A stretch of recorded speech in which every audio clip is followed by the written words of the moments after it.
Ей, Лили. Ау.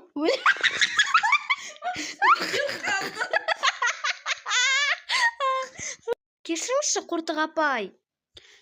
Неге үй жұмысы жас келмейсің? Келесіде жазып келем. Егер анаңа айтпасын десең, мына параққа 1045 рет енді жазып келем деп жаз бұл. Жоқ. Анаңа айтайын ба? Жоқ, апай, мінекей жазып жатырмын. Қазір, апай, мінекей жазып жатырмын. Қолым ауырып кетті. Анаңа айтып берейін ба? Жоқ, мінекей жазып жатырмын. 5 жыл өткен соң.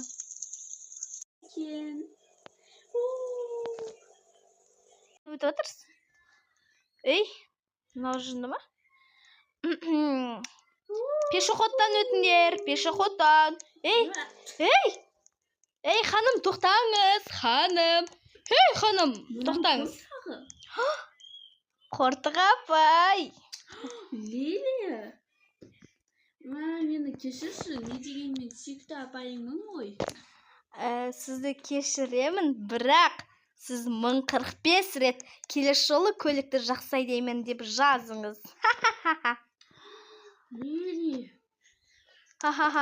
Достар, мен қалай дұрыс жасадым деп ойлаймын.